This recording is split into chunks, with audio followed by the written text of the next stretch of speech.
and I said Kotoko team no coach as she said no or ball Kamara Muhammad in post Muhammad Kamara Eda post no more. Hey, one is 13. I will be a pram will be a bomana.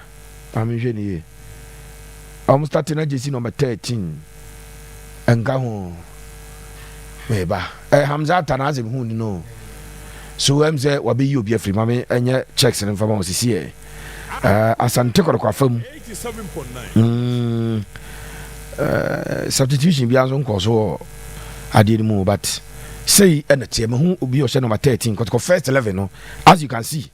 Kamara Muhammad Shaibu Abubakar Philip Amu Samba O'Neil Lord Hilaria Dabo Emmanuel Enchi Morfin Donzo Henry Ansu Patrick Esiedu Albert Amoa and Kojo Seth Eti Obo Shaibu at right back left back Patrick Esiedu central defenders near Samba and Ansu 6 Edi Hilaria Dabo 8 Kojo Seth 10 Emmanuel Enchi and our double 18 so na Philip Amo and so age them Donzo any Abetamwa early the attack so Philip Amo able pretty from the left side of attack and right side also able them Shaibu Abubakar Epra enti Hamzata Aba Abura Musa Hamzata Tiram Katbu Hamzata ewumuno enti Abrante de Hamzata abe replace Shaibu da a call tackle BCCIU and check Rana Shaibu a course attacker no and I'm so tough form so Shaibu Abubakar the place has been taken by Musa Hamzata now said then okay Yantra bench that was the name of that boy Joseph Amoa Nancy Omuko Cape Cousin and deputize our right back okay so Lord Amo pra now Ojo Bibiani Goldstars and so team now Goldstars says more abundance of talent. Bibiani abundance of talent. One asyewa enya sebketwa. Shaibu de ni injury ko ha ebe injury pa de ebe ha jo because Kotoko team no say apart from Shaibu any Lord Amoa and a boss position. It will pray be ha jo pa. That look like the penalty a little. Na bonus an call. Okay. But the entry defenders no for. Oko Africa ko ise ya one JS Kabili. Nyavina be chiri machire obia o. It is a ball that you saw the defender losing the ball. So na say ka or guide but when you clatter into him like that in the penalty box one here na referee na kwakwaje. Nti substitution yes. Shaibu has hurt his hamstring.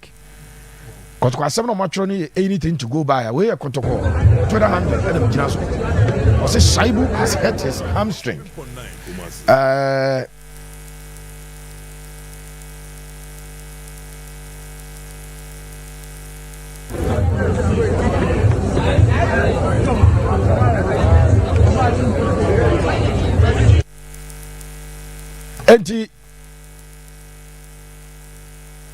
Kotoko, our reporter said Shaibu and your hamstring. Senya Agrobi no Mudina say confirmed. Minimum confirm or more use a Twitter under no. Say I'm passing a hamstring there.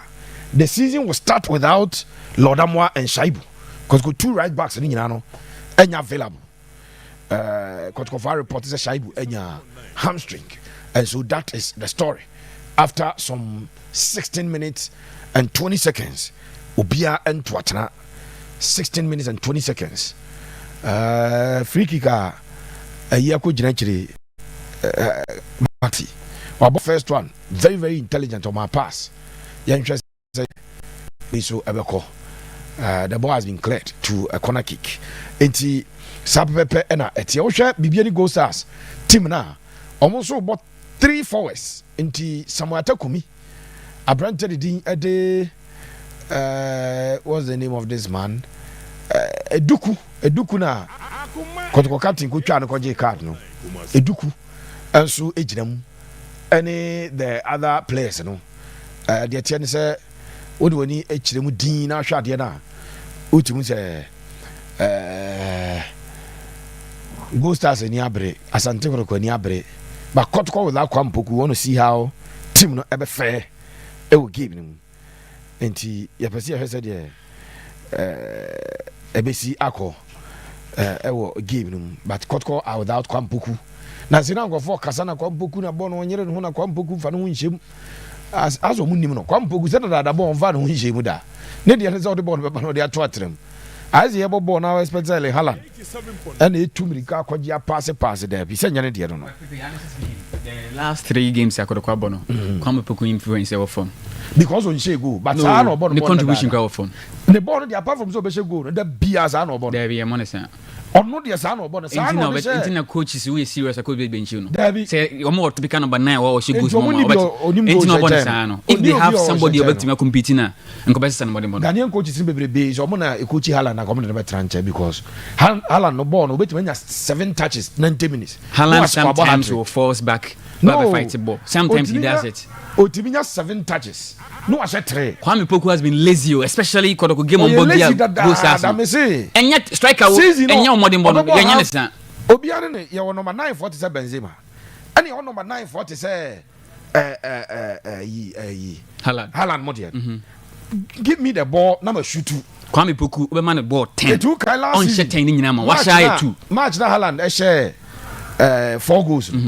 Unya 12 touches in the game. Omu interview no so obon pass next obenya 5 touches, match 5 goals. Se sa strike any be dia. Etiasi. Enti Kwame de sa na last season the boy o share 9 mo no. Omo bi say te sa beta mo ni bobo. Abeji be tumri kan o beje no pass Kwampoku never oba ko dada no. Still ojina ni mo. O prima punta. Enti echese time Kotoko extra go abon ma no. Ni essence en faso ni so. Osan so ye danger to opposition. Say oja no kwa because o ye sharp. Se bone ma enti no echese ojina wo nya hwe. Enti coach ne say untimi mo ball say o de ball no nya bi mo. Enti ebina number 9 o de na gina animu a. Oba ha adwene na wakoso wa create danger no. E de amount Kwampoku but identity na fe na start because top 4 no. Top 4 we obia no ya de including coach ne nya say pam coach no. But top 4 obia nya de so mo de akose Kwampoku ne ai rasta no. Johnson. Sa said you na Johnson the one game ni bisa. But top 4 no obi anya de obi no ya de top 4 e o. Pepe. But me say Kwampoku ba last season obe share 9 goals in 15 games more. Ojina ho kan kore match bi wo a. O ye commentator to criticize na sa afa be you no wa shego no wa ka say but wa share. Eti Kwame ball ne sa na ti coach no must design a system that will bring the best out of the player no. I agree. Now the team is not performing. Oh, duty ne say the ball be bro. Yeah. When born man. And you said the old time na time born man will be with my fight man. Say nipa na say adwuma na me. It's what the so some more try my friend those in yenhwe. More friend no so ya catch. So ontimi mo na wa abeta mo betima born na. Na my friend operate from wins because omo the money to Kwame Poku dey all na sa dia. Pepe mo. So omo the money to no coach ni timi bobo no CZ control asabebo na bi obese. Kwame, o man 5 chances so what I want. Yeah. Obese 2 amount. Striker there.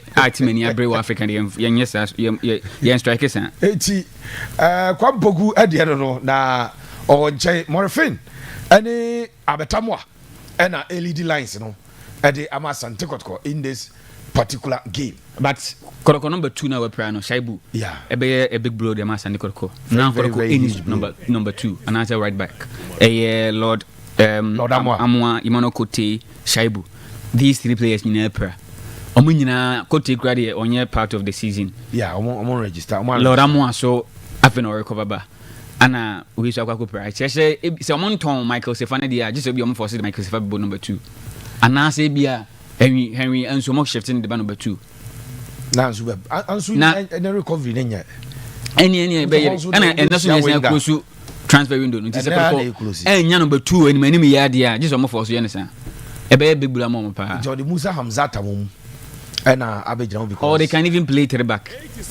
They should work on 3 back near Shadi. Okay, 3 back na nke bi o the wingers na baako. I support to. Abo right wing back no. Ti say bia o the Abetama say adwuma no. Obetimi kwa the Saka. Yes, no. That would Saka abo right wing back. Come right. Eti eje for about 23 minutes. Obi anto atena. We are into the 23rd minute of the game. No goal to either side. Bibiani Goldstars in shape because go in shape. Goldstars and supporters no wonum aba in their numbers almost share mu jama enye jama ketwa na wonum ehye ewo na makacho say GFA for this is omo the right na koma will start bibi eto omo na ye commentary no bi afa bi akoma fa ma de ye timi mo bi me ye commentary mfa ya how ka asem a na fa ya mfra ma mu na nya we are liable so bi ka asem I'm not sure that somebody who doesn't work for us near find a commentary no ka asem bi na nya we are liable for that there we can't do that it is the fact of the matter is and as far as GFA for us, I don't buy your money. Ghana Premier League, no commentary to do a better as you say, Ananka, your better reports. So later we'll be at the stadium, Abiana China, one venue. Now we'll go and take reports. We can't run the commentary because Makacho said, when you idea, Uprum Kwanku Dibia. Now I ask them, media general, it's when you fall foul to somebody's provisions. Abiana and take you on other company, but the end of the day, will take you on. As the head of sports, Miss Wintini, Nyanyoma, my company, I liable, sir. The Ebenezer will sit and do the analysis of the games as they play. Now, analysis, at the amount that one we can do. But as to say, you have a commentary, you may be here. And now, you have you be here, Debbie. Disrespect crowd to our brand. Say, commentators, you will fear. Now, just say, you will be a commentary, you have that would be a disrespect to Timinian sir. Sabi, yes, commentary, ya dear pa. Kasi commentary, ya dear pa. Ya dear pa. Yes, you can't be. Eti, a bed and say, you be decided to see a far commentary be at the free, baby at the abba. Eti, Obian to me and Twatna so far into the 25th minute and Omo Mushemi YouTube channel pay and then Ramikacha say. Se coach na an starte Francis Twene na obo Abrante de din wa starte Twene no starte yimoma we will have long balls and that is exactly what they are doing. Eti wa starte Apia McCarthy and McCarthy ebo long balls no bebrebe obo long balls no obo no to the left and to the right. What that means na Asante Kotoko a center backs no and as omo 2 and 3 entimi and 2 kan bebrebe Kotoko 2 and 3 no wamu entumi kan bebrebe e o game no so I be ko bebrebe am be bobo na be si wachi Apia McCarthy a special quality in lifting the long balls to bobo long ball no e dia ba be si akiri and no any said there AC Echo ye de ensam no e de ma yen ahwefo no it is so far there uram e wo Bibiani dance park obi antumi nto atena obia entumi ento atena game no a barren. It is a barren game. Yenya player bakwa we pra in Shaibu Abubakar we pra we film.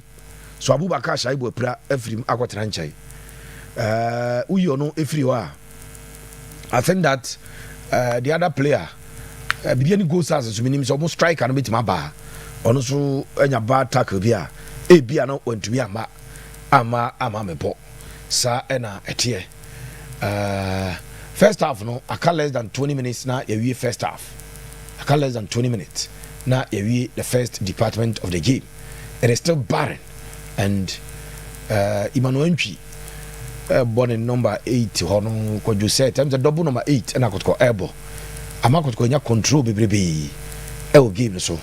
Bibiani dance park so Goldstars are adwuma together with their sponsors and partners. Oma adwuma because after them who so I constructed the other side no so I'm a seat about and a lot of painting works dance park it's Goldstars and the turf is looking very very very green pitch now no it looks very very very green and so that is the story as it is Asante Kotoko Enshebi Bibiani Goldstars one Enshebi a champion of champions kai say game we entimi anya draw it's answer draw you have a penalty shootout.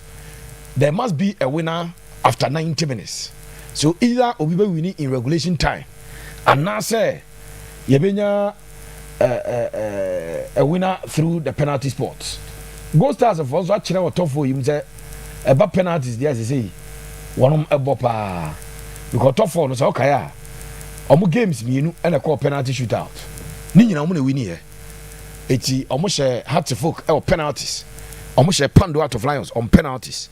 eti yenhwe say game no ekopiem penalties as a Goldstars very strong penalty shootout at least in the last 2 normal body nyina no nkudimdie akọ ama Bibiani Goldstars Asante Kotoko ball penalties South Africa Durban Stadium yes Moses Mabida ball penalties so win here that was the Toyota Cup and omode buy it yenhwe how if the game should travel to penalties goalkeeper Kamara very good at penalty saves when it comes to own saving case or very good at it and Goldstars so Ibano Kobi na Goldstars no as a goalkeeper in chibebre wo bo 5 ri nyina hye ti wo se ba ko pe na zo omo wiu omo ehye dodo na eti sa na game no akwakoye and it's a game Kotoko air press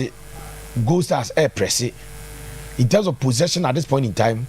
I think Kotoko are enjoying the chunk of possession where percentage Kotoko a better percentage in possession a chain Goldstars yes ABR 60-40 or 57-43 something like that. Kotoko dominate like a crab ball no more any chain Bibiani Goldstars that is the story. But Bibiani to be in shape approaching the 30th minute mark and Emmanuel Entry goes on the ground and he's banging the on the such forms ti menim say oboy manso pra Emmanuel Entry out of form ordin say bro forms Kotoko medical team no aba na o ma signals ye nyini mfrim Asante Kotoko ne injuries there ma hu say medical team no mo mbae no nurse Bosco any or my signal technical bench say omunyi oboyi mana obo bitima bo oboyi ma bitima bo me hwe obitima bo Emmanuel Entry he's doing very well in the game ima ball na start here e bank kakra na say the mother no osoro ashas here eba enti we have done 30 minutes in the game 30 minutes in the game and Obia ntimi ento atra 30 minutes aka 15 minutes na first half no abadawie aka 15 minutes na first half no abadawie 30 minutes so far and game na very physical very physical two teams will be ready say settle for a defeat for Kotoko pressure no from the top 4 Goldstars and Swaji league at the top 4 they want to impress again. And remember, say 2 teams here. Let's after this game, yes, they will play one competitive game now. Obiya Kuba Africa. And after this game, after 2 teams in Benya 3 weeks to Africa. It's a week, yes, game. On the ball league game on the 12th, like from the weekend of 12 to the 15th on the ball game. Okay. Now the following week, no Makuba Africa. No. And the Umbo will be rested for 1 week. So then they prepare competitive fixture, just one game. One league game. Yes, one the other day now, a lot of education about just a game. The Nigerian Premier League. Yes, one more ball game. One more game. One more airball. Into Kwara 4 games. Before game of Kotoko game no. Kotoko 1. Yes. Just Kabili so far. About 3 games. About 3. Into also Ebesia Goldstars no about 4 games or so. Yes. No so any Bibiani Goldstars abo. But Goldstars about first game in the league. Now Kotoko about the first game in the league. And then I meant to say why this game year born and because I think you're born a week to the start of the normally, season. I don't know why. Maybe I'm more factor the World Cup qualifiers now. Okay. I bet sure maybe they factor that one. Other than that, meaning why they play the game today. I think mostly a week to the upcoming season. I think Saturday, Sunday, Friday, Saturday, starting league. Yeah. Nkiaboy na say starting league. Yeah, starting league now, sir. But you're more Adisa production. They are known not for football. No, Teteno. Ghana Premier League. No, na etwa. Okay. Into offer. My offer. Offer Kwame Afre. Yeah, yes. Offer Kwame Afre na Kumasi main cameraman. Saturday na TV3 Sports na Kojo. I forgot his name. And say no member of parliament for the MPP or Techima baby. Okay. It's now Adesa production for them. Etwa Premier League. Now in terms of experience and logistics, I'm almost sure. Your problems now. Your league na yenyano. as a part of boya issue. Why we should be so with me at the one dance here. Come here, I say, and can you be bobo na a could say na camera yam pique, yes, as he who's our problem, and they're able to give us wide angles. Exactly. On my wide angles, pa. So for this productions, I think that almost a league in a pay for years. Now almost and a Ghana Premier League, and later and as a free at this, and Super Sports ever right. Super Sports if you and it could be Star Times and I say a call here for you YouTube for you I'm the same way YouTubers Globe near there China at this oh so far look at the standard fantastic close view come long range come Bibiani come Africa final yes at this for any Africa final and no graphics or more use come then TV3 unya broadcasting the game live. Yeah. Emma, reach a lot of viewers within the country and outside Ghana. And Jebama, Omanya, that attention on person, unfortunately. The only problem here, sir, commentary writing on Mokan now.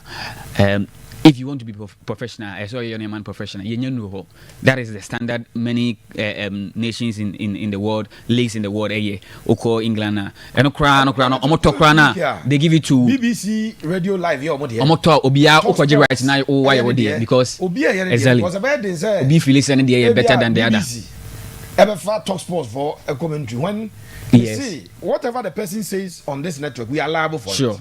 It. Because Hannah will be no. And it is extremely unfortunate that and when they tried it out the FA Cup, it did not work. Anya Juma.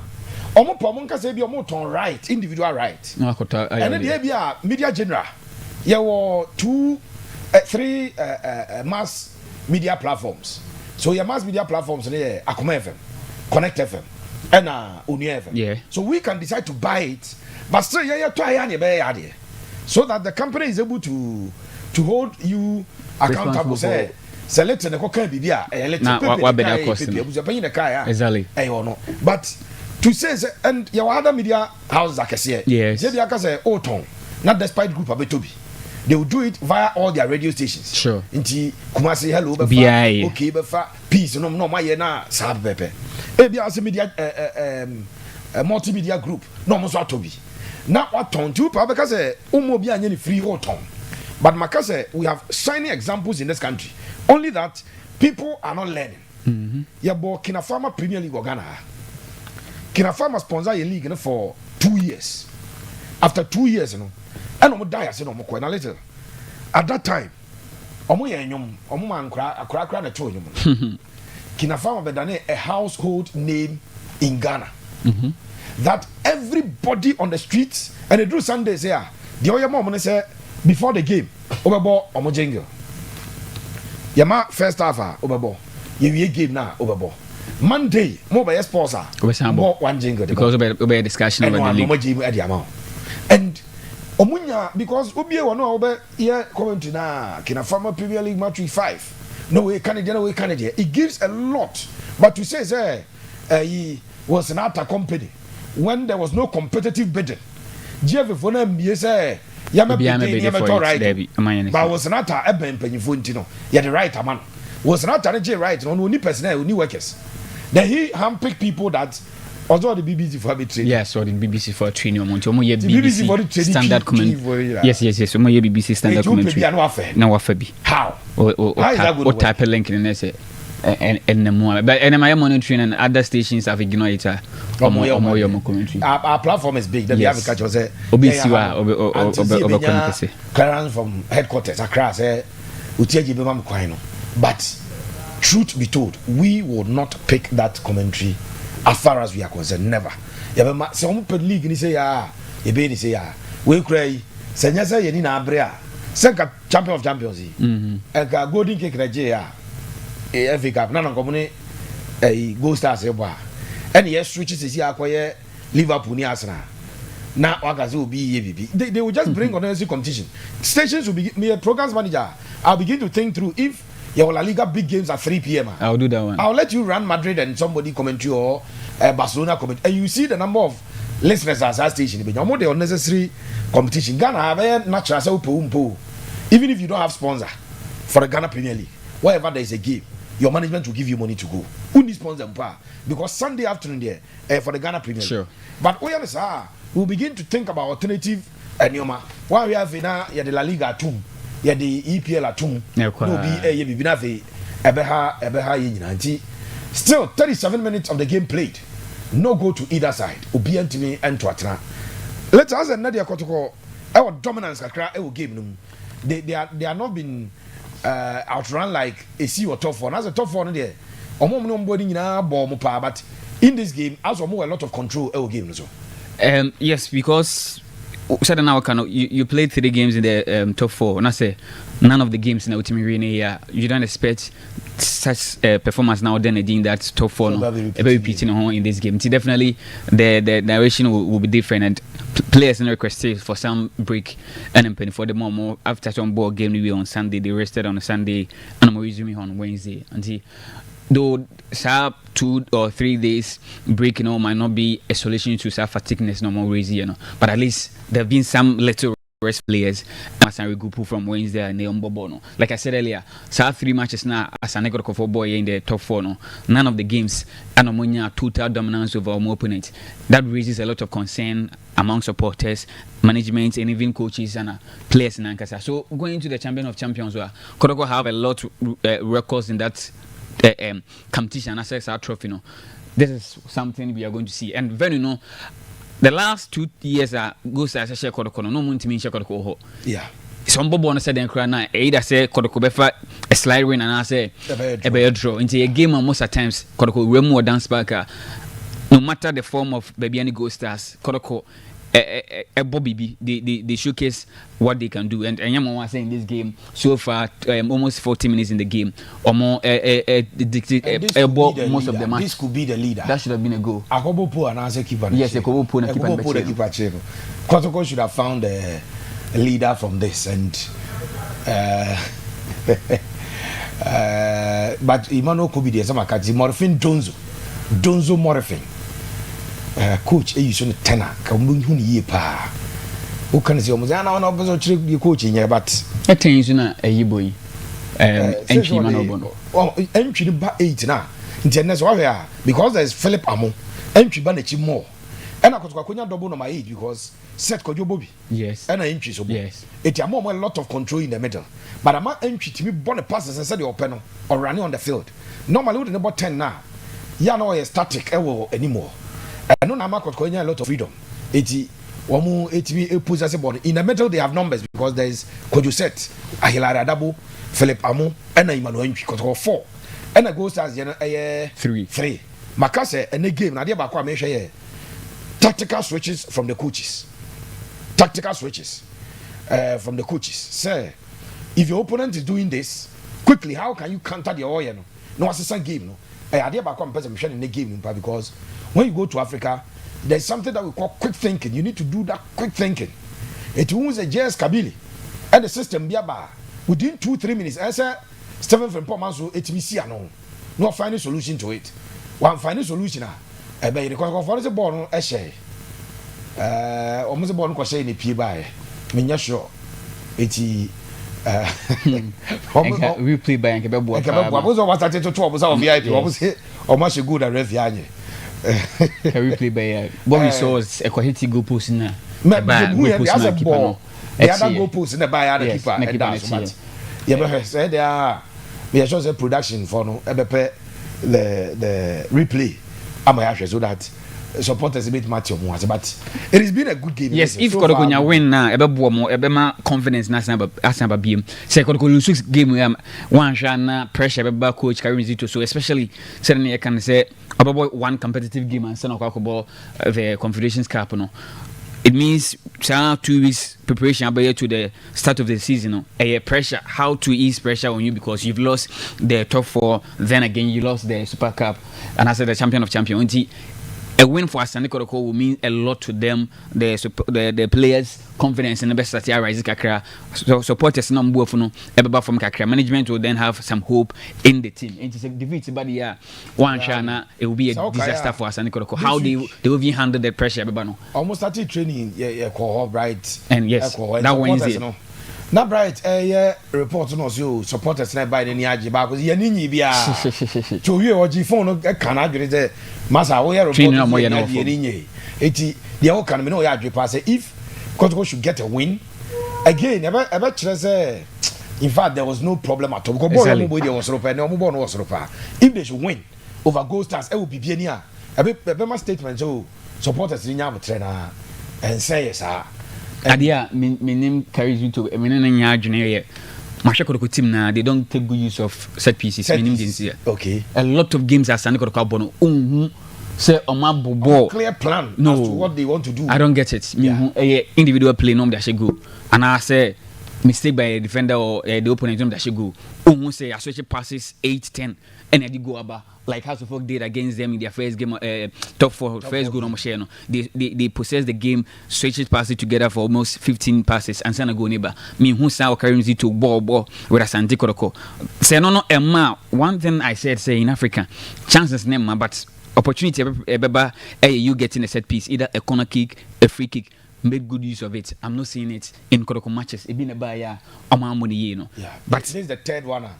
I don't see. I know also the panabon boom. Either so bona fan chain or bona human war. But the idea a team resource. If you work on it, you could easily score from that because a hot free in the betoa obian tackle. You just take your position.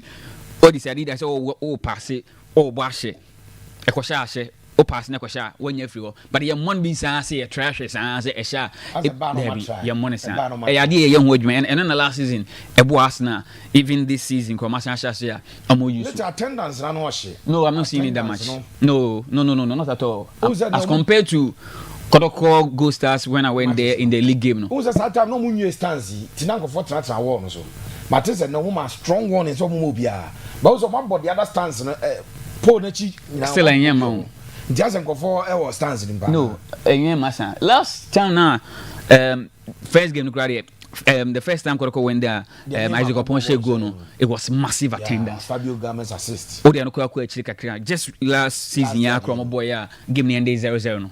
The attendance there was huge. Now Kotoko was saying Goldstars on that top. Huge. Okay. Looking at the performance of Goldstars, I'm more top 4 no crown. I was expecting massive attendance than this.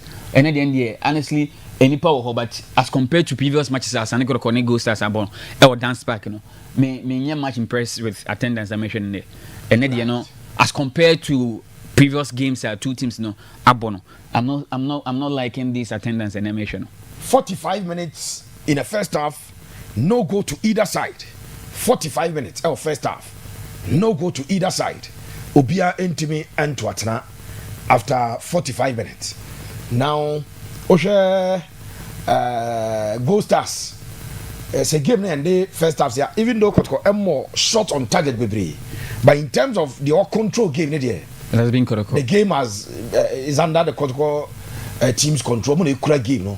Omo na chere baby ayo mo ball nfa and pressure ensure that Emma almost. Camara had to make that save because unexpected shot akwa boy Usivi yes I'm beton so but in terms of the all control game I think Asante Kotoko. Sure. Yes, if they get a win in this game, ever bomb because supporters you know bebre ntia say they have to two players say next one mutimi wie Sadiq Alhassa at the Soswa. Sadiq of Nations FC. Yeah. Oh okay. Sadiq Alhassa of Nations. Who's somebody can call home. Yeah. Every man a 2-year deal. And now, imagine say age, you know. Yes, Sadiq be about you. Only Justice Blaine started here. Wow stars. Because he teaches wow stars. Abo Karela, abo dreams, abo or experience. Now, coach, you know, and then paying for you in to say they will need an experienced midfielder. No, not even an experienced midfielder. People mean you know. Me say a league in a bon. You be honest to yourself. That's essential for Bekano career. Supporters watching the game Bekano career. The holding number 6 midfielder. You can be a box-to-box number 6. Who you just play a match recently. There's no other player over Sadiq Alhassa. Sadiq. Me who player apart from Justice Blay. Me who any player our box-to-box.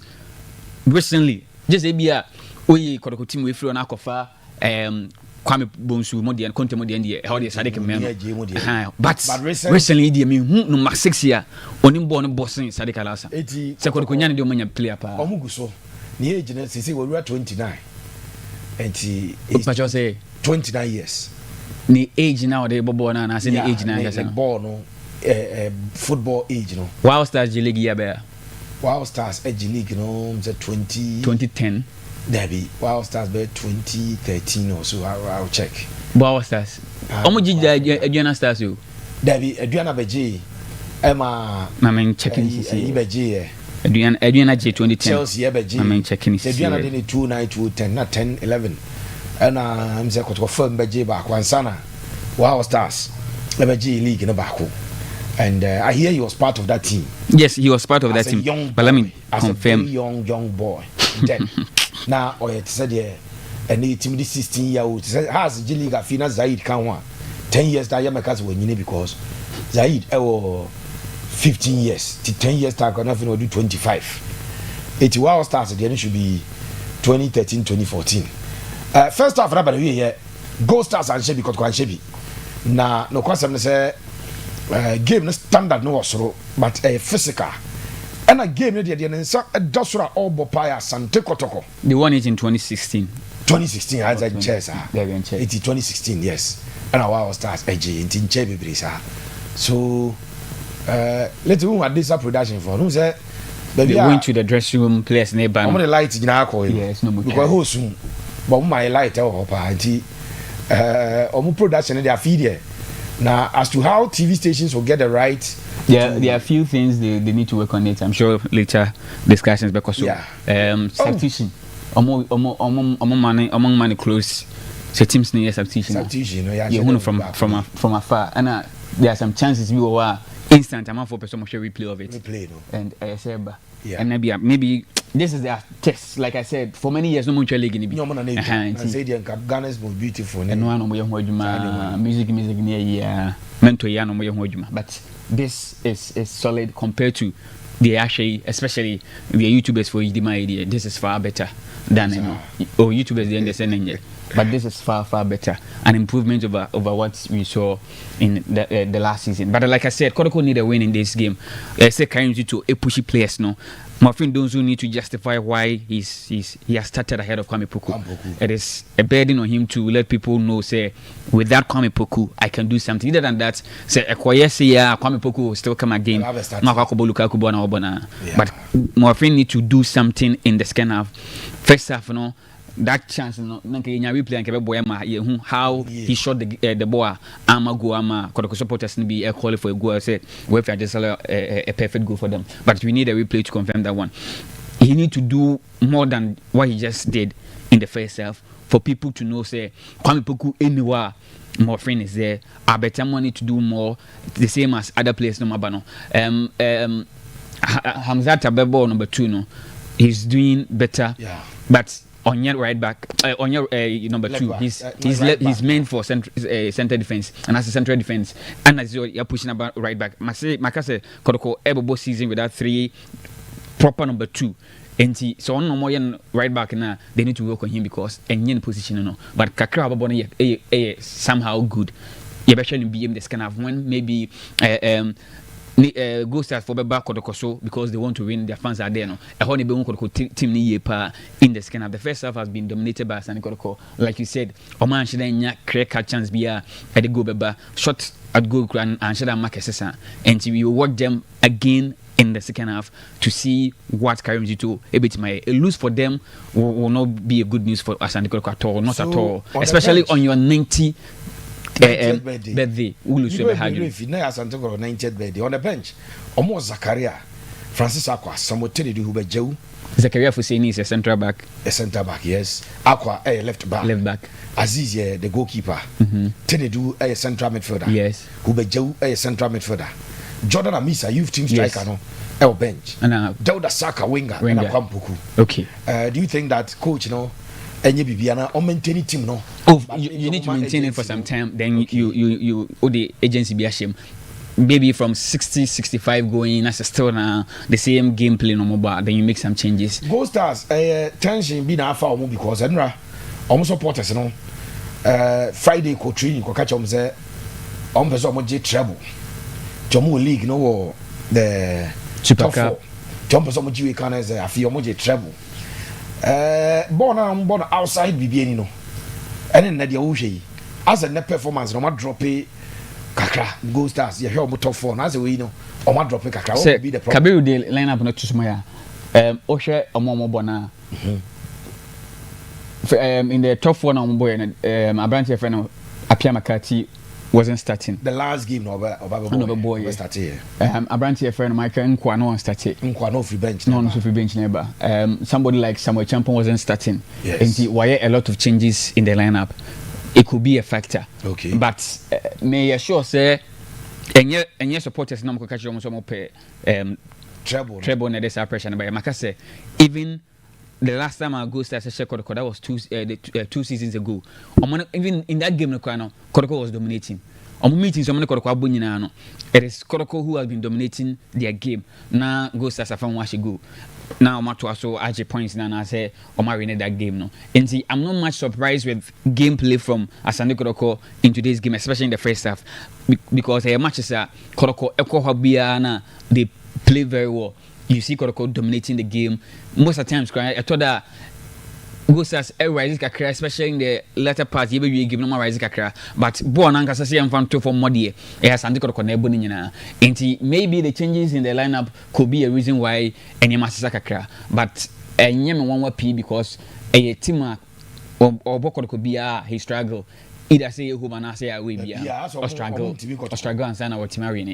I'm not too much surprised, and I'm not sure it is from the call of supporters say Monkoje Treble no matter you such performance in the first half. I'm sure Coach Frimpong Manso will talk to his boys in the second half. Omoko dressing room say Omo in the second half no. You need to see some agency.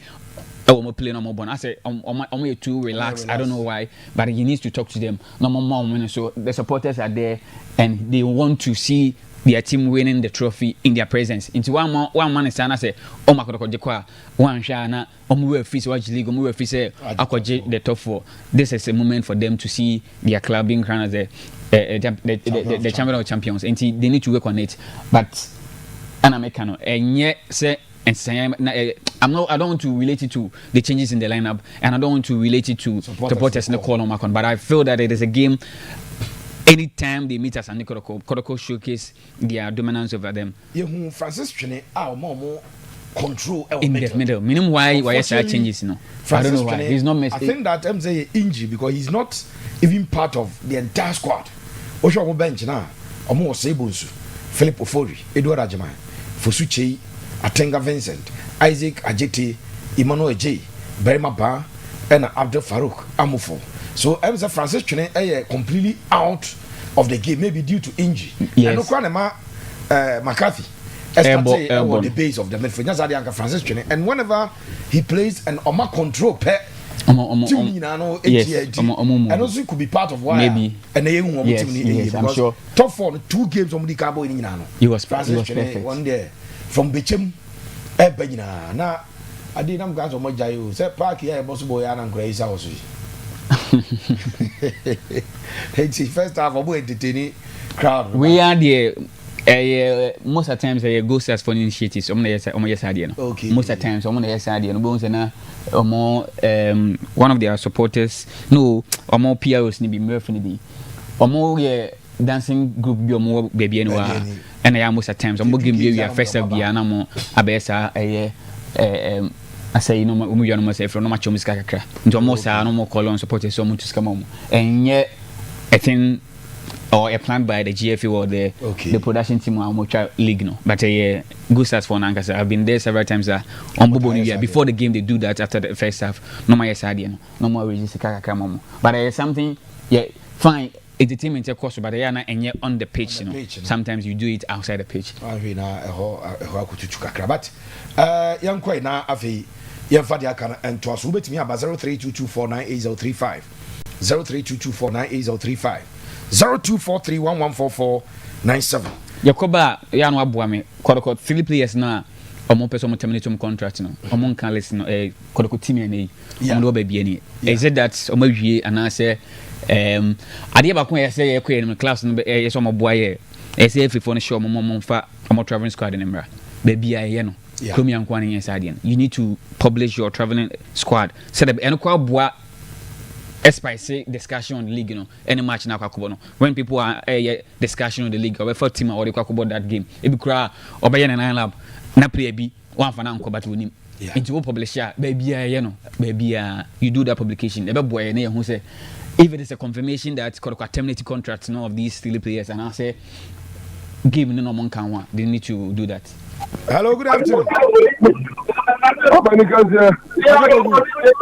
I told some Papa for Lebianco baby. Now, Kakamo cancer, could be a commercial and Osha born now got to go born in father was so. Born was so. See, a best cook and Angelo. You went to go there. You say, Bibiani was you, a Spambia man, 2 years ago.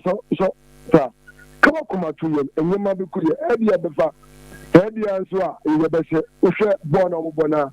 Goodbye. Hello, good evening. Good evening, Pepe Suarez. Bibiani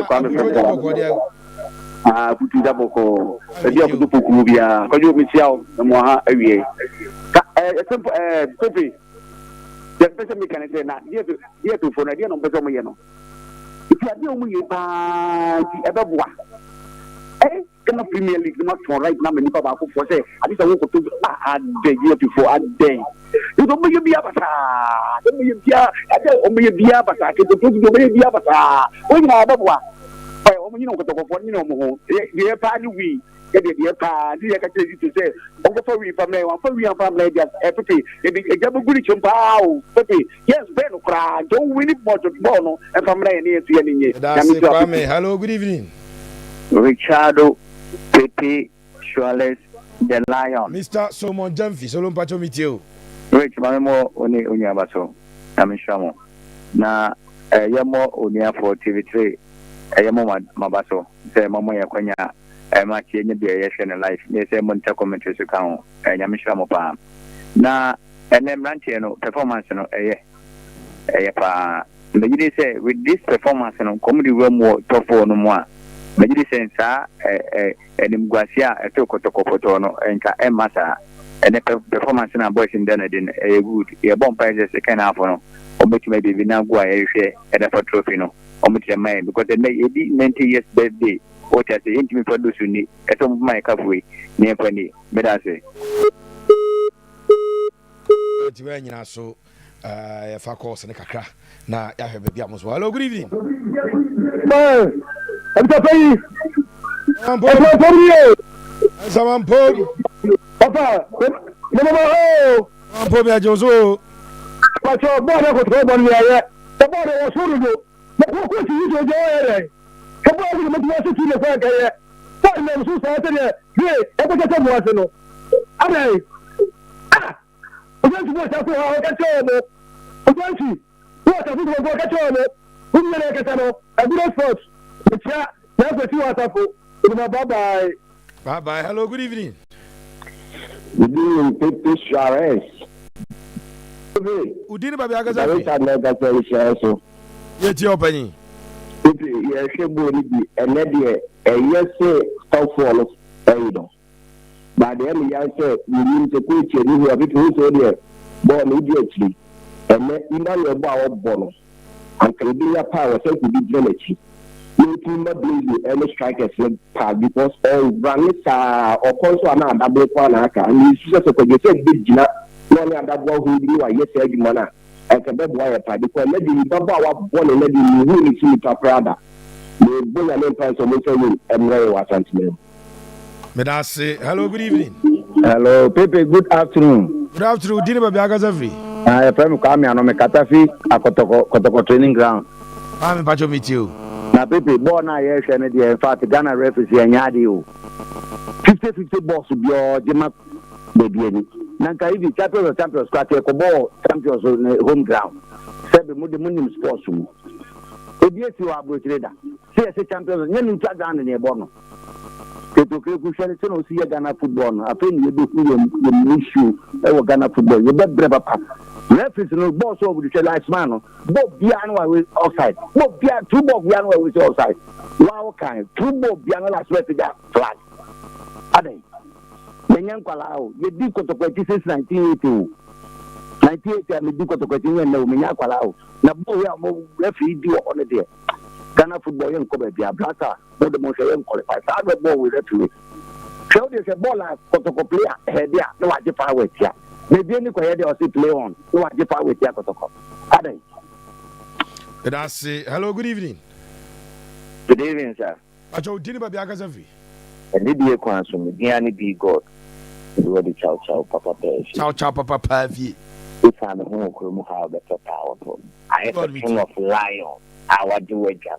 Also, oh boy, you know, me and can of French, oh boy, you know, Hona Bonesa. Now, your best record of support is on you're Africa. But now, you coach nations and be Africa. But I told lion the okay said Bajaya be free. I'm a kaipa. Medas, okay said BYC, be free. The kaipa, man, so be free. No, 80 way, so you make work. I'm a bit here first, a easier. And I got supporters here to move into me. Yeah, the best free coaching. Once you send me a may you got to go on and be a Mama. Papa, you made us a pa and Chena, second half of Ebe Chassis. Hello, good evening. Hello, good evening. Good evening, baby. Dini ba biaga zavi. The car did you. Yet you. We are there. Baby, me say, the Kotoko, the Kotoko. The Kotoko, yeah, me see what you attack the Kotoko, the other for the Kotoko. Also, you do a time of the champion of something. This is a one you are living on the one thing they do. But they go there, but I have only power to lift the Bunu Babon. Yeah, she has matches your mobile. As you put matches in the fire, you see Zagra. You are crazy. Can be anything be able to leave that you are in one level, and you want back a level. Are they? Only work with a war, while we are very big thing work out on a better one. Yeah.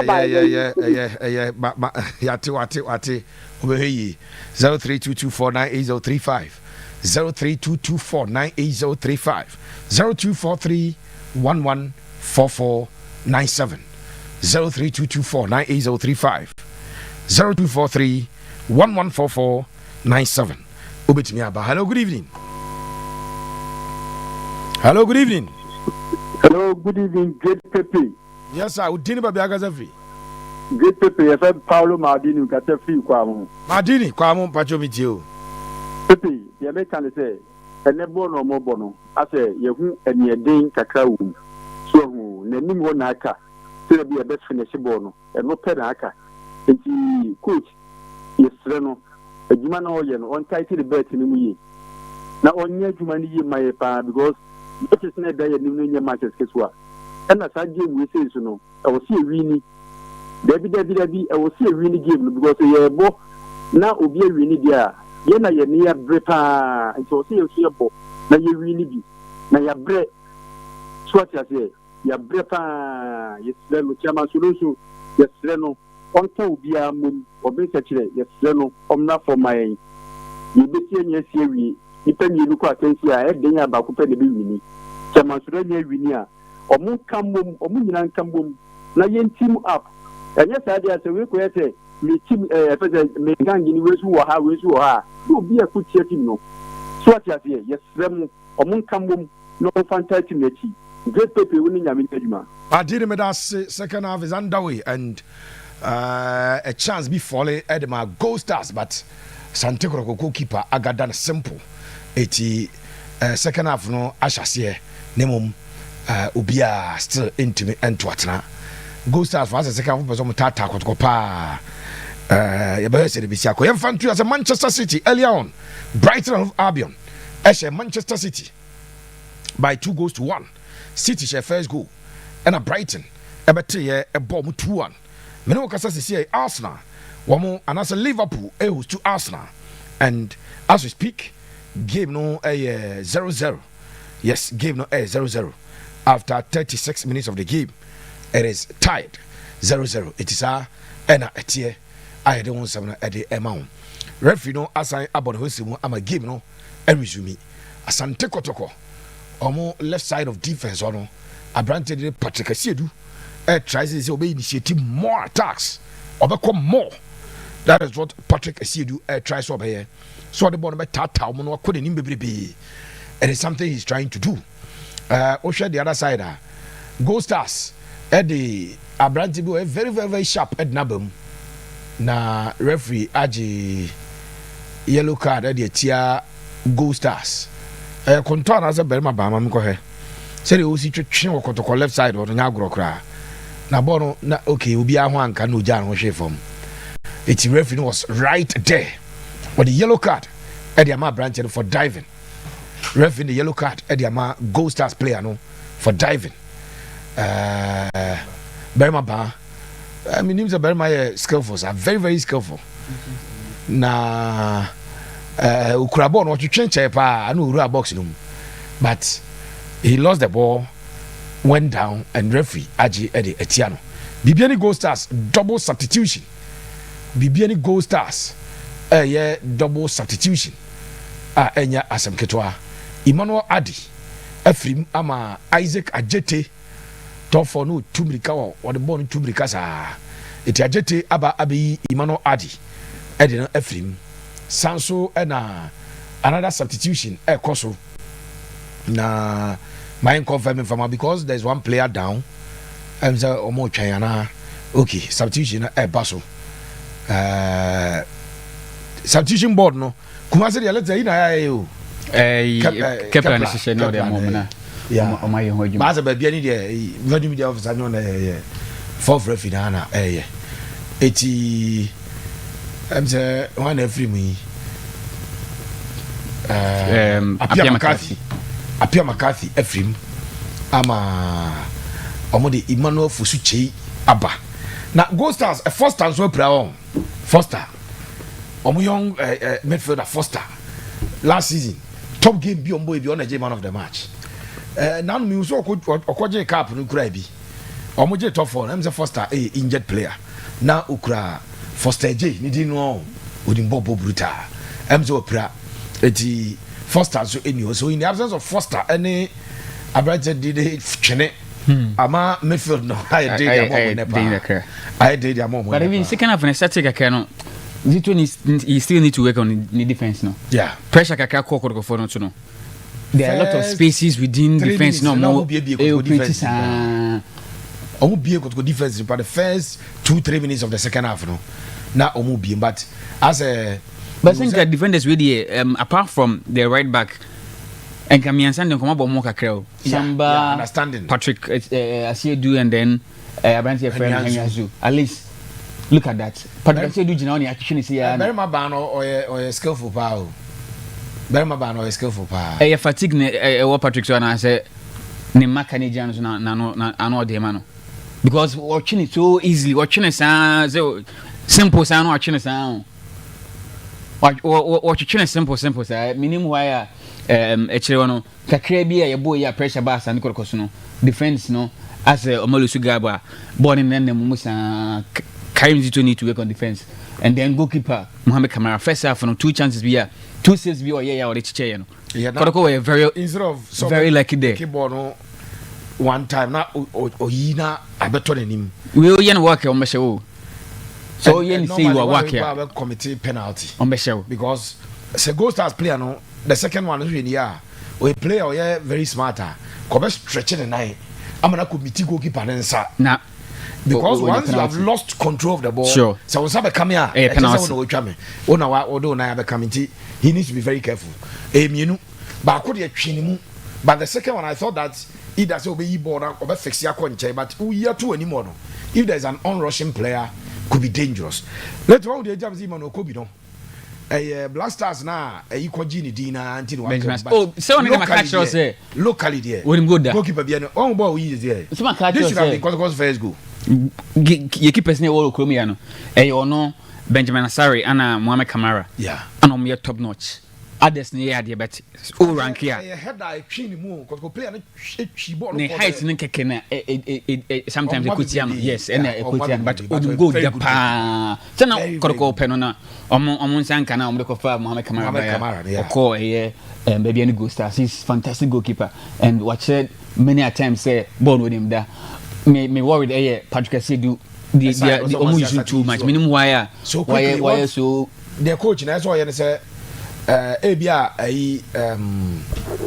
the Osha 4JC no Philip Amo and track it back baby so quickly you need to because ball na ball on the Patrick say do complaining omo ye 2 on him or desire so about first one so must spread the ball no so the second player must put in help and so we be one and Philip Amo na ball that position and now say left sided midfielder set Kojo Cheza Kojo second half you want to Goldstars build your boss nyina at the effort Goldstars build your ball nyina at the further side and it could be dangerous for Asante Kotoko 1 2 3 4 1 one we are the next one now omo take advantage na enyoma akọ say na maybe na pese mbuza later champion Gordon Bloody former Asante Kotoko captain time on working visa no se Kotoko shake visa na Bloody issue na say o ko Goldstars Kotoko ni Goldstars professionalism and I say ne don every Kotoko no ne don't mean free Kotoko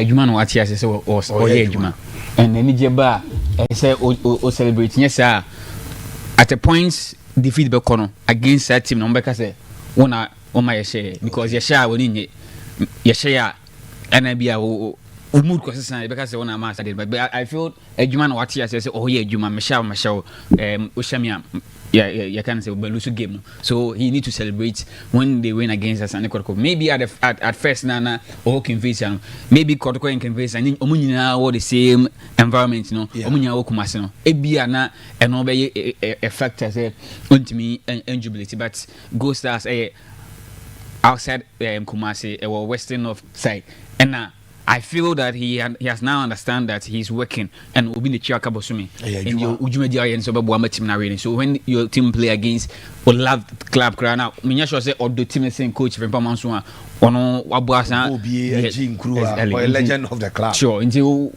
so energy. Osha so energy because a human away. What the answer o bomb players what you remember ko yi na o bomb players team na o don no eno so because Goldstars say Lusua onya sikano either so be Lusua adwuma na say bonus kakebe no on sanka so you need to be excited when your team win or yeah adwuma kra Kotoko who's the next time he can do the job on bet ma consider option Kotoko committee a lot of fouls me catch us say in the second half Goldstars may want to come at Kotoko because omo bonofie and performance not done in the first half the coach no and on bekasama omo modern bona kostro and NBA na yehwe no and when now omo bad game no expose Kotoko actually a lot of through and defense no a quite be breeder and Kotoko defense meaning why and I mean TSC because South three players na bomb no I see do Henry Ansu and then somebody no omo boache they should have been some understanding among themselves but yes so Omuja space is too much. I don't know why. Omuja space is too much way and come offering those who aren't tracking back maybe the narration may be different. I don't know why till now Karim to buy 5 months still now going to mean and fix a problem. No. I don't know why. Boss backwards because I say easily. I tell for everyone to just say 55 minutes inside the second half nice by about 10. 55 minutes. A foot to another man, Kotoko say Goldstars for say they were on free.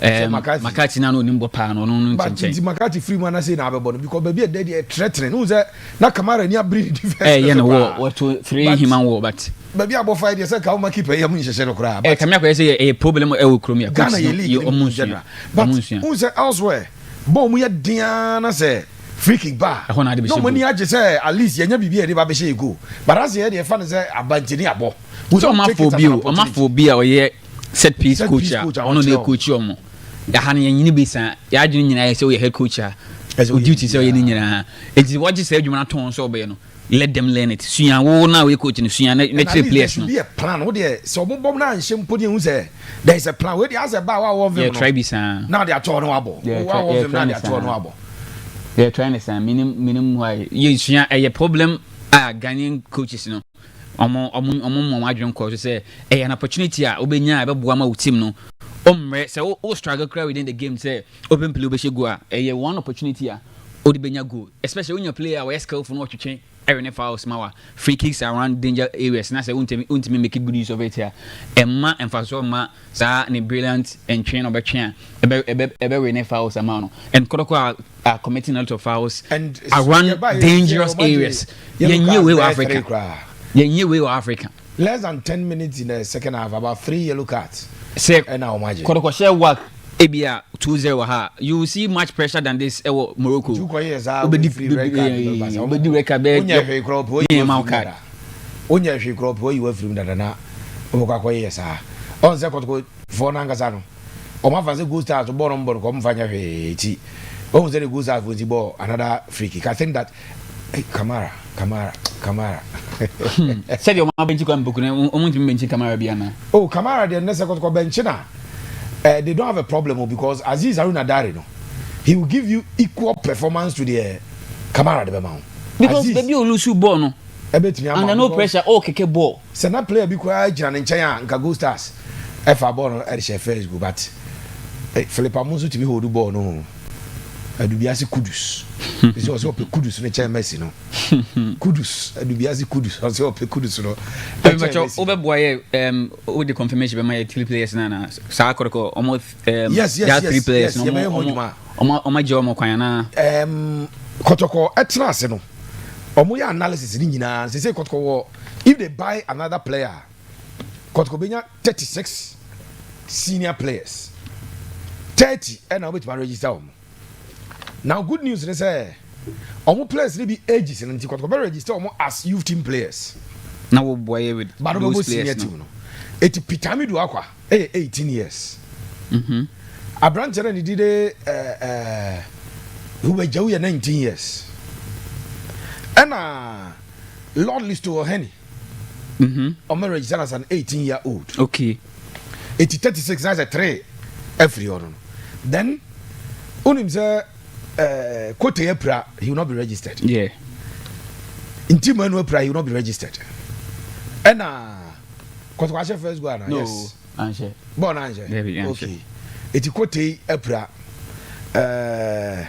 Inti Manu Epra and Isaac Minta so it will still come back so moto one player become 36 senior players Inti Minta Kotoko register for this season no they will not register Minta the honto no omo register Kote omo register Inti Manu ewo January summer transfer year be so I know you 3 and 3 other players omo register omo as youth team players enti 35 to see enti ne Sadik de no wie be ka humpa they can still have their 30 players and still play Jordan Amisa but nanka Kotoko for nya Inusa Enkolo Inusa Adams loan also a Premier League team unso fia bro chiba ball ko half season and a coach Prince Yawusu and I recommended the buy the assistant coach yes inti onunya Premier League team and Kobeko loan Johnson come on a short because Johnson upon Uzu aga champion for say only any problem with Kotoko trying to terminate his contract none the say or sign 2-year contract or about 2 months I got 22 months Kotoko multiply is by 22 months no one for the check man and they omugas won ko beko etin common so champion for jai omum presibium say you man you can say yeah Kotoko you know termination there be proposal no the buyer no boy you can say yeah said there do your recommendation no what ni sika na dia no no and Joseph Amwa and so Lagos cities for no say am pass o matter you know yes so maybe Bibiani if for the confirmation about yes Lagos cities for no eba omo kan loan say Joseph Amwa ebe sa ko but mpanyfo anya a formula mbet ma register players ni nyina assume is obi ankompa they can register them because almost 3 players almost age falling below 20 now almost register almost as youth players no almost I war 30 now almost there almost register almost then 3 now a plan nama because we want to know because senka you or Ntimanu or Kote or and Isaac Mintawa then Abeka 3 players are untimi register so I know what is saving the situation but after 62 minutes obi antimi ento atena second half fresh as na Goldstars bobo ni nyina first half ya ka se Kotoko bo ni nyina but Kotoko started bam kakra because omashase more of the running so Kotoko started ba game nim and yenhwe if omo bam omo betimi a creative bibia they started stringing passes together anymore no presence because morphine eba na chi bibi bobo ni bi it presence in the box no yeah na we Messi a problem at the Asante koro ya oba na chi beji bo ni bi na obepe bi abo and then Albert is operating on the wings into Albert and so presence in the box no anywhere that has been the story 62 minutes later do you see a goal again who go yes I see a goal coming and per born I actually the Goldstars first goal I won't be surprised especially Kotoko wings war the left back. I don't know why there's a problem with that left back. Said okay, you see that say Patrick City is not getting that enough supporter. Say Asante Francis Akwakura but minim say obey Patrick and say and so in film I won't be surprised because the performance now all done it, you know. Like I'm saying, it's either support from the one on the right-sided midfielder and the right wing M1. Yes, idea in the second half alone Yaboka crazy. Yes, Asante friend Bema Ba me who say who say Patrick City do either send body born above from and say bre. In the second half, first half he was solid, but in the second half, no, I don't know, say fatigue and I say a branch in the day, Kwame Bana, now more than a Bruno so they are. So how they are substitution, you know, some to do for Emmanuel MP. Yeah. And I'm surprised. Say Ima Empire, Diana Bono, Bonani there. As a coach, Twazo boy, imagine Joe. I think that Emmanuel MP is playing very, very well. Then Patrick Essiedu is also going off. And I'm sure he'll be replaced by Francis Akwa because Akwa sorry first. Yes, this is the substitution. This one I perfectly agree with Coach Kamji too. But I couldn't ask him who so. First one, we the correct because Patrick is suffering. Yes. So I shall go start for. Remember you soon a pa. I'm more building the beer at the fan so. Oh, you soon a pa. It's the better of him in the second half. And that is a good coaching. Yes. At least he quickly was able to watch it. You saved the situation quickly. And Emmanuel P didn't mean him. Imako Bo be my first half of Muchano ta from Kakra. Say no the anyasa. Eka Imabo na no boni. But the answer the thing do. And so at the back on board. Kotoko's dominance in the first half no. Eko it was a beam. Now Kotoko dominated first half no. But and yes our dominance in beam because Goldstars abba grown me pa. Goldstars abba grown me pa. I'm almost substitutions no more no. Yes, and let's talk about this particular boy, Lord Hilary Adabo. Last season about 34 games. Obo Nina Edema Samates. So I or tackle hard, but on more rough tackle in the man card impo. Very, very, very solid. Edema Club and Dide Samates from RTU. Na za RTU story they say one akofa by na Baba Kushibo na captain na deputy captain here Hilary Adabo. So we na F4 nka so ma suspend o mo na. Yeah. Ono ka jom so ono obo Samates minim player ko mo so ma suspend no. Player ono Bazi 2 years old, yeah, Tabale and Kobe. Jeffy for say, I suspended players of Diwo team sheet to be one more money. Hey, kind of football. This a case, Nakusi. You could send an omode. I'm out you from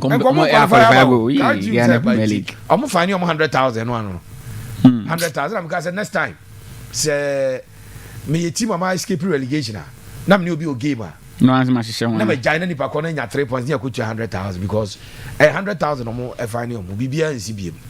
Hilary the Obia Washan be at out to you at Samates Ebidia dance as a board boy. Even in at Kotoko recently I'll buy what champion who say number 6 no number. Though in modern bono as compared to the last time I was saying say compared not to Asante friend in team menu just player distance near a bit wider kakra. Of course. In team menu be mount and Wadino or more near Dino or some good passing. Or best shoot to come. Hilary M Mouse Animano. Hilary will give you say all though on the strength were all there, but being that of in team menu and that of Justice Blay. But only one. That's it.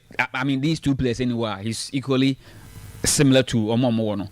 And Hilary the Sana Mekan Ubi Washano out see Ubi Washano Samatis be able to say born on Casadia say all control game na Maudie. He's fantastic player. All control game na Maudie. He's fantastic player. And in the first half we saw the combination with Seth Kojo and then Imano Entry. No, it was solid. Entry maybe because of yellow card no early in the second half. It could be a reason the coach a save situation because Camille say pressure air back so one share na Oxan commit another foul. Now a red card. Maybe it could be a reason why a coach is taking off. Either than that, he was the one giving all the good passing, and as a good passes for Asante Kotoko players no more anymore. No. But Hilary is a fantastic player. He's somebody as a coach. It decided to say or the team no shining so on control midfield and said yeah or the midfield no. Prosper the share in team menu. Even when Justice Blue was even on fit crown, not on my in team menu, and he was controlling the midfield for Asante Kotoko. So the side and share the most on yes edge man. He's a perfect person. Ubit my second kunyas Abrante Feno, Sadiq Adams there, Sadiq Alas and yeah. Then hold him for the solve. Even without him no crown, Hilary is equally not perfect to in team, not perfect to Sadiq Alas, not perfect to Justice Blue, but I think Sa Omo Maka Omo as compared to Samotenedu or a bit ahead of Samotenedu as compared to Hubejahu or a bit ahead of Hubejahu 86 Nankasadi. I think he's fantastic player. So, and Wabwam who come so far. 23 minutes to the end of the game. Still no goal to either side. 23 minutes to the end of the game. No goal to either side. Ubia into me. And to Atena. I think this is a time coach should bring on Kwame Poku. Okay. When you open it, putting more pressure on you. Unyo bia, uja na nimu nabo ne bar. This is when you need more. Which may say you man. And omo kosa na go ma then frustration will start setting in at the mouth opponent. Into unyo bia nimu no. But he said more can Lukaku born be me a coach and side striker and mempe. But obey say Lukaku ni man am outside and we jano na a prevent opponent in defenders and say omo moment p na ba ko bi to mawa na wa ba to mama. I think it is time we need to bring 8 minutes in a game. Free kick we am chese afedi Kotoko cause second half by na bia coach no maka bibia. On the bench two former Kotoko players. Yes. From Poma, so two Kotoko former players. No, we no qualified to be legends of the club. Kotoko has first goal. Asante Kotoko opened the scoring.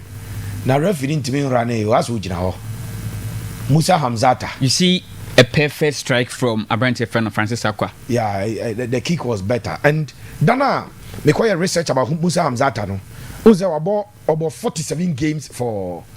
Accra Lions, yes. Or share 3 goals. Yes. Nina set piece. Now you pejano ahead. Nina set piece. And you can see his height. Yeah, or watching Ubia parking. In fact, or watching Samba cry. It's own height now. Or you play or height by Musa Hamzata. And normally, or you should height to the advantage of the side. Let's look at it once again. Look at him. And Goldstars player no question put no. Bono Hamzata. No, it wasn't Hamzata. Hamzata. He controlled the ball with the left foot. Yes. So control na a tartan. And so Kotoko after the first goal. Asante Kotoko won. It was a poor defending from team. Very poor defending. Goldstars. And Uzabono, but you can't bear any more bounce so to goalkeeper. But you expect that the centre backs, if you have Kelvin Oponi, Gideon Anaba, such a situation, you expect them to deal with it. Young fan 2 years a little.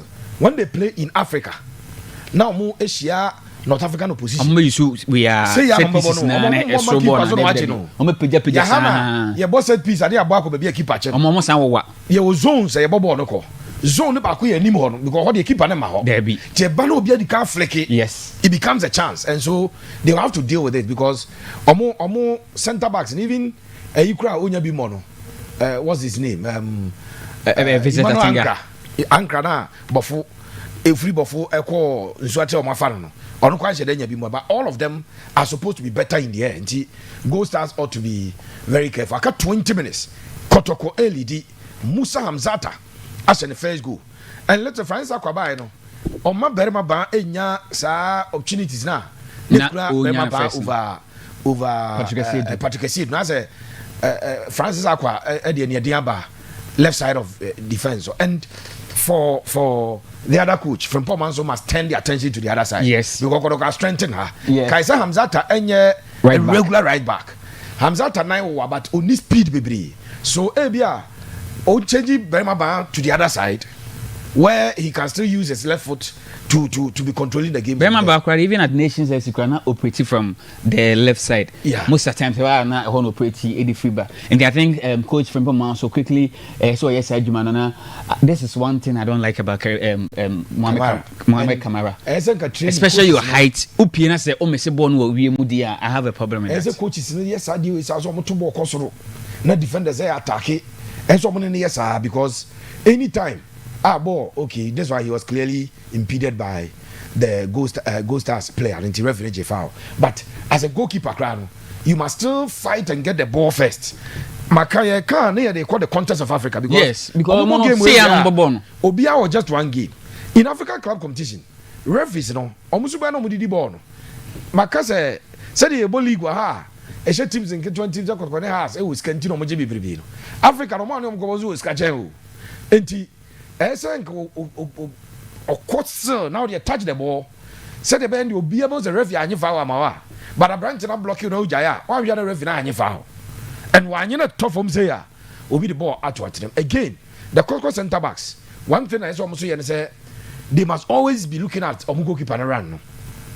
I saw him run because say a Kotito Munas or Utimi clean your corner crown or ball at the Atala and a corner kick. Yes, Anna say, Wamu AJ Jadinuma. At this point in time, what should Bibiani Goldstars do to come back into the game? Goldstars, any day, and what to me about back game at this point in time later. Yes, so like we were saying earlier, now Kotoko SC Bibiani more pretty Ebano and as Goldstars for pretty fan. That was the left side. Now Patricia Dubois coach, with a good coaching, with Gini Frimode, Francis Akwabayano. So quickly you change it. Either say over from the other side, Hamzata side, and I say we pretty within the middle.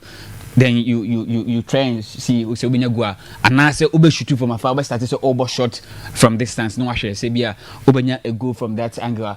Either than that, one shana Kotoko Aboni say hold on sana Yapon game no. So I think that is what coach and the from Pomanson he need to do. I say Oman Mrantie no. Omo pushy all the balls through Hamzata side no. Why one player or a very disciplined player on 10 chow. Yeah. And so watching no because I'm a foul. And or foul very intelligently said they be only card because I watched in the stars Ewaka Lions on 10 red card and I say yellow card on 10 and see a honor somebody born a cofer and I say through the middle or they start shooting from afar. Then like I said, Asante a friend of Mohamed Kamara. Even though our height, but the area abilities, there's some questions about it. Inti, almost on try long balls and so near Shadi. Kotoko, two holding midfielders some more height. Samba will know, and I feel Asante in the day, Henry Ansu, but on Mama who say a height someone find in the air, they can't jump. I don't know why. This is a more attack in the air. A more jump, but in the box when they are defending, they are unable to use their head effectively. And they should also try that one year share. It has to be called area balls, you go through the middles, or and I say through the middle, or you use the right side of Asante defense. No, I try because left back what here, Asante and the day Francis Akwa Obayano was Kotoko, and he's one player so Obi Washington Bia Obeche United or a player only boy left back what or perfect and he. So when you mean for then you switch your hand to the other side. Say that what kind of on my Berma bank because Berma Bank Nations was operating from that side. Or yeah, no Katin. A walk right in favorite foot. Yes, then we 15 minutes to the end of the game. Akasimani Edunum Kotoko are in the lead as we speak. Musa Hamzata and set piece or control the 9 at the bono at Twatem de Asante Kotoko. So Kotoko are in the driving seat as we speak. And Kotoko try say omubetimi ejejina so a remember say Bibiani dance park ya say grounds are Kotoko suru Hong Kong there be Hong Kong say Kotoko epe venue bi of Ghana Premier League mo sura dance park Kong because the records encheresa say Joseph Abrante le bi ni di Eric eso say bibi okay season bi a 2 seasons ago now coming to a ball long Alexis that fantastic ball be about at them. Yes, Alex. I'm the first winner goes as a young was I'm sure 2-1. And yes, I are. I'm Tanshe, Ghost and Tanshe Kotoko. Okay, name. Yes, Isaac Opon. That ball was from Fabio Gama. That season Kotoko Shawarma. The next season and now Omowene 2-1 against Asante Kotoko. Yeah. But other games in ending in draw between the two sides. And at this point in time, Kotoko can hold. You heard what Goldstars bet my year to keep themselves in a game. What should Kotoko do to protect the lead and to maintain it? Let's say Kotoko nyada and 1-0 na ikro no. Omo kuram at me probably at the winning game na say omo to me omo nse bi nkan okra na be game no. Na Kotoko win ya omo ekoje the cup. So quickly say coach and they carry you to be Marfin don't zoom film no fa kwame pokumra. Okay. Then no omo hold the anymore. So the be Emma ebe prevent Goldstars center backs no so muja mo come anymore. I don't know say Abetamo is in pain that's want to so Kwame Poku either we be abeko either say Abetamo na say Abrante dey say we be na am catch up for na time wasting exercise ni bia. Do kaya top 4 no ebra na Samson Eduku jeja no to form na nkofo bu ofu ba akokwa de Samson da hot say the odam pass de nsa sei and what we tito sei na ubufu a nse say o ma ubufu because so we dey Albert Koye the same thing anytime bia cause go play we go 50-50 bia no obeda for one we still 30 seconds be because at this point in time you only want the game to end e ka onkona referee abo prr ni apon so everything you can do Sabema game no time never could be but I think we have some last 15 minutes to watch a intriguing 15 minutes to watch. Goldstars are trying to find the equalizer. Kotoko are trying to prevent Goldstars from coming into the game. Enti na wow. Enti Abrante refi na bono na Kotoko defenders nso gina where omo so gina where no so say Kamara da form kakra bon am say bare no ma he say this ko Kotoko 3 players na gina wo he had the ball under control Kotoko 3 players na gina no 3 players on my mark no same say na has the show more. It was similar to this in the House of Focus Sharks and Kotoko. Minimum why almost defenders no. I still don't understand why is it to try Abrante Freno Zakaria Samba there was a problem. Henyansu Samba there was a problem.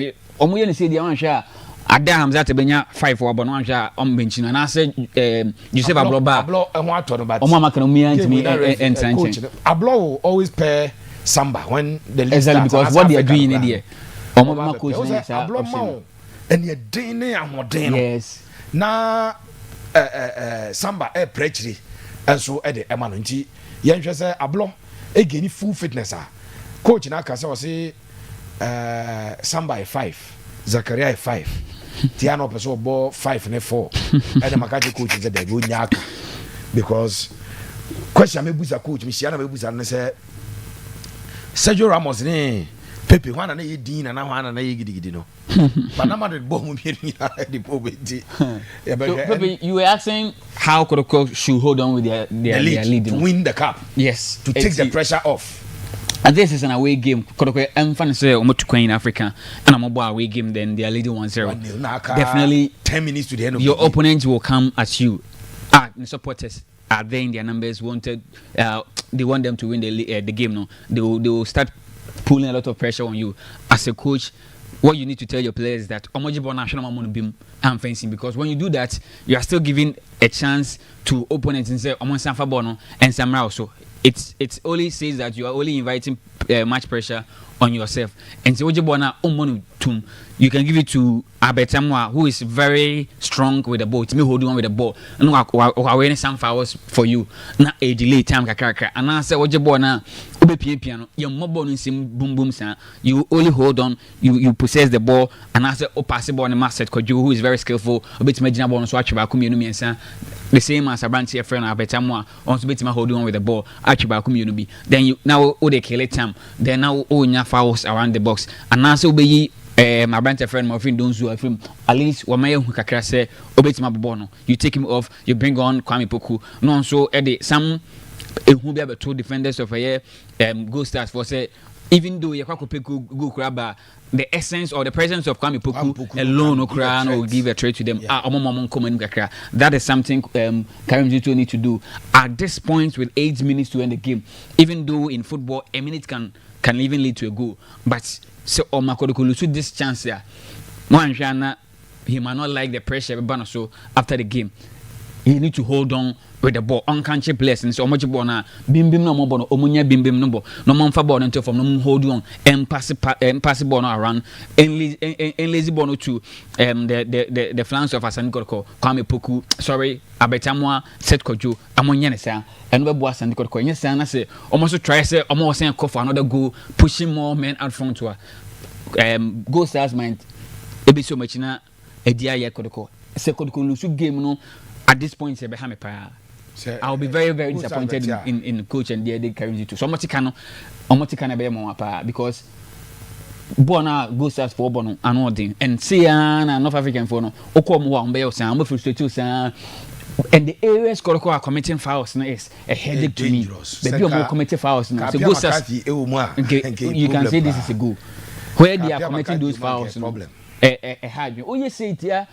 My headache no and as I'm worried no and against Kwara United maybe Kwara Kotoko with experienced players in quality to quality Kotoko far quality players than that of Kwara United but Ukosha work now committee fouls around these areas so don't say good team because ombom you know me say ombesha and omo height no tis omo peja ball no crazy man omo ti no eye adwuma sen Kotoko defenders na maka say ball no so omo defend here omo ti na adwuma omo ti match was bi na see here very unlucky on the part of Goldstars, lucky on Kotoko side no.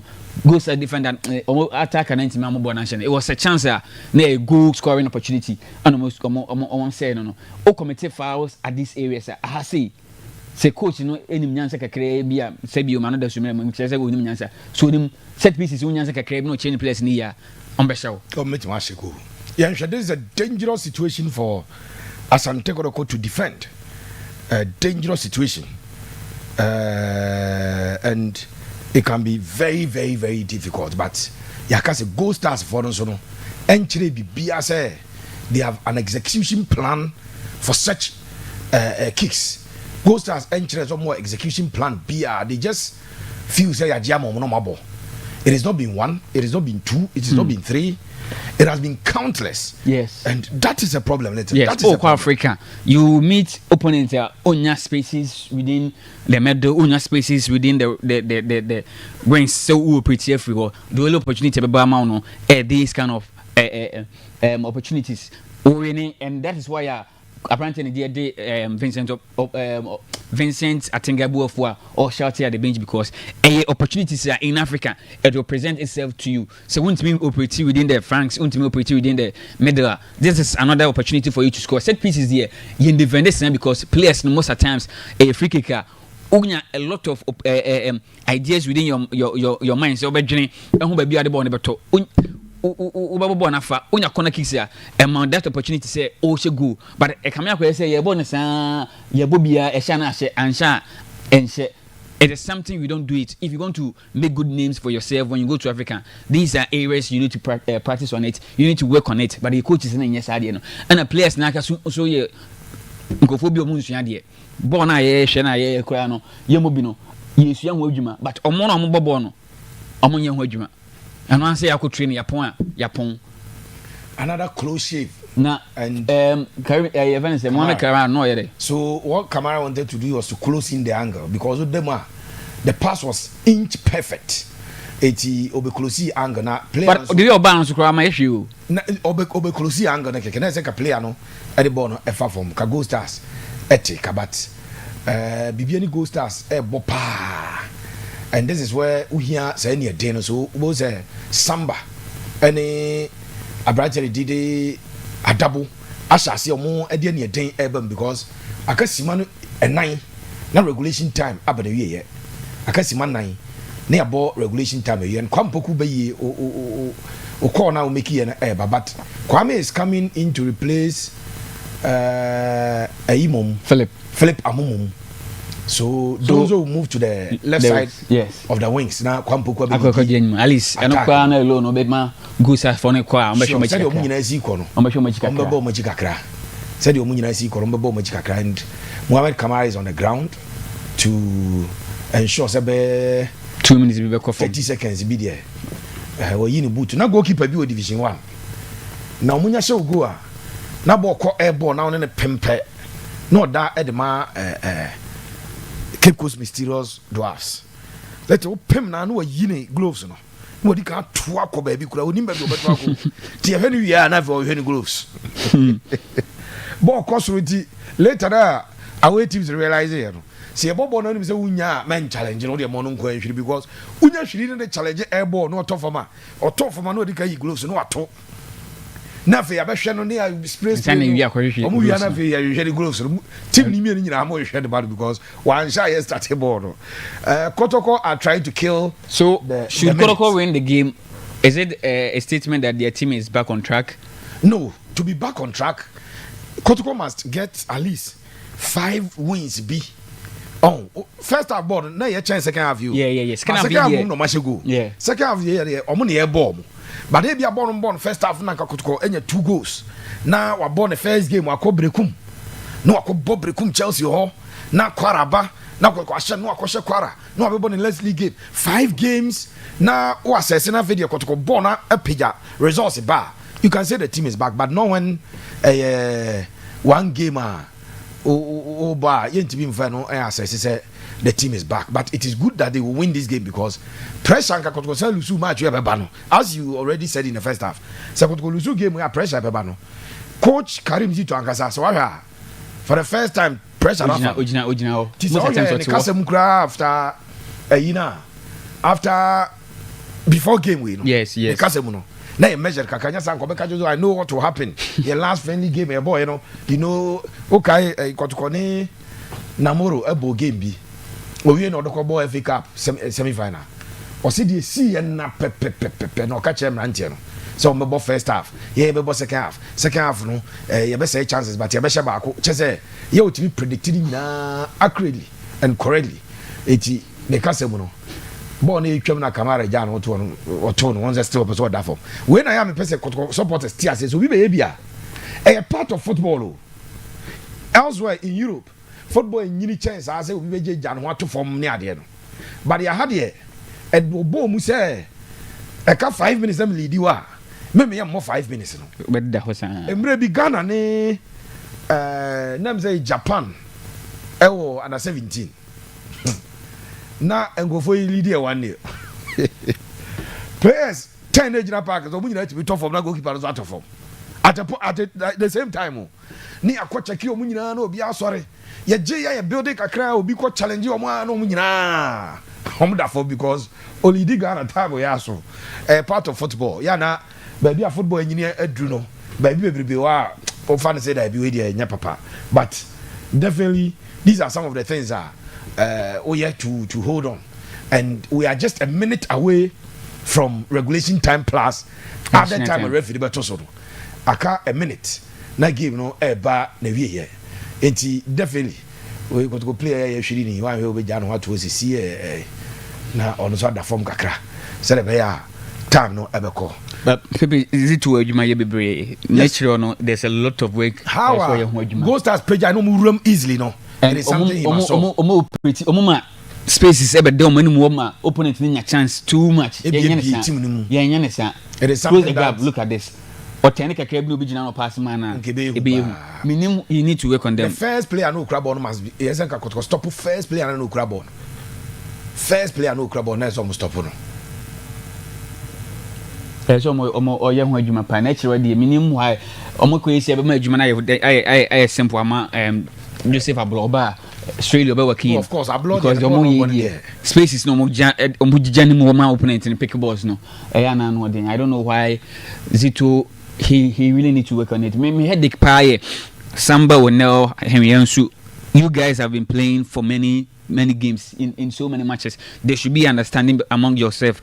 We kwa I say we kasa one need to stay, one need to go on the ball. But when you there should be that understanding, that communication between the two. But come I say omote jeje hosa ma spaces be the home opponents from nowhere create dangerous moments. So unye obi a oye sharp kakra bi in thinking I want to know what happen show e ko ba san e be how Karim Zito need to work on it on nature on so mo ye ho adwuma pa. You have 3 weeks to Africa. Kotoko game we remember rested, and I said they have 3 weeks to prepare for a more game and born in the Cup Confederations Cup. And my opponent species African say yeah one say or far range one on here juma or best to shoot from afar. And on your species is one shall go shoot na back one shall me no 7 minutes of additional time, and Hilaria Double had to bring down Goldstars player Seneca, so it's a yellow card overall. More than 5 yellow cards in this game. Another lesson that you need to learn going to Africa, and it's when there's pressure on you, you don't have to be attracting yellow cards upon yellow cards, because it also comes with a cost. We say yellow card and they are because this is a game any as whole league. Yes. But say a game oje yellow card the implication next year it could be a problem. And so Kotoko must check on that. As Asante Kotoko check his idea ni papa. Bo we boy Kotoko bit me dia share second goal. Baller Kotoko bit me dia share second goal. Baller Kotoko bit me dia share second goal. But Morefin Donzo was going on the ground. He should have held onto the ball and trying to shoot. Now as Olusune 14. Tino over top him. Then says call for the shot at that time. I did see Bibiani bina injury bina me who Yakofa somebody. Sa kwandi ball na ball to play and we jano what from we Sufia no abepem and Kotoko are losing numbers here. Could be dangerous. Poor pass. Francis Aqua. Fantastic Aqua. Better from the open. Goldstars and so let's into a move. Boss, yes, you know, chasing results are into chess. Because our performer da into chess. Play an only boy or performer da or stretch a first leg no Ushiriano. Ujanuko Belucini 14 maybe go through. But the back on the account of Chana. You are giving him the opportunity to say or better from lawyer Safuduku early their Asante supporters. Emomo to Asante go say yeah. Oh yes, like I said earlier, I said game week I could Lusuya. Management need to find how to convince supporters say team no and you go here. Na pre-season yesterday. Sinkomulusu game where pressure never bomb no. Emma on coaches alone, Emma on players alone. You as management members, you need find ways and means to defend exactly. Communicate exactly. The supporters. And they need to be happy because they are winning, especially on their birthday. And next time on birthday, you need to at least win this cup to There are 3 more minutes to hold on to that lead, because second half at the time ref at the 7th and a 2, so you're boom 4. I entered the 5th minute of added time, so Kotoko 2 minutes and some seconds to hold on. Now Omaji, the Super Cup of Ghana, the champion of champions. Now pre-season now trophy number 3 on. Yes. President's Cup, the Toyota Cup and this one. And the champion of champion. ABA Boya Zito Besan Abe Kandi see no name. So Orini see the Obekasa. ECO training no name everybody na. Said the BC Akobat. And therefore Uche or Bontia. Akoma 87.9 FM aka Simano mienu na game no aba na wie we mienu we did there other time 7 no and abo 5 da aka 2 eti we no so aso high life enyum bi was yes so na aso hey there's another opportunity but Kwame say na kwampokuti control boy ka Kotoko say another opportunity o na Kwame akose ball no Goldstars nya careful so the the players no call too much. That ball falling to Morfin could have been a goal. This could have also been a goal. Too much. The Kotoko attacking them. Unfortunately, Francis Aqua at the ball not but and Samba in his element. He drew say it goes out for go penalty. Oh how? Bema ba. I say already with the penalty Obama. Play and touch a ball no. Yeah. so he went for the ball, not for the legs. You Henryansu of us the attack committee penalty. Maybe or 29 of attack committee penalty, but the good news is that the 9 board. Yes, and then a player. Yes, I go for fast and by. Corners or attack committee penalty. 80 a minute more to go, some seconds to go. Now Yabo give no away, and every Goldstars available player attack Kotoko a go area no goalkeeper no crab jina center and we trouble ni see na Kotoko play you na chi na se ko jama ball ne ko na a goal kick at the mass Kotoko, but you share the dynamics of the game no the bit a free mu aba 23 seconds to go or more box no Kotoko a defend the ball pa a short rama ball no a baby, but in me now Abrati who could want to see the review on you. Kotoko can score and win the game, up everything. Kotoko can score and wrap up everything here, but we are offside. It didn't want to pass a man. Asante Kotoko, Ekurabon, referee no go tia you. About 97 minutes and 15 seconds.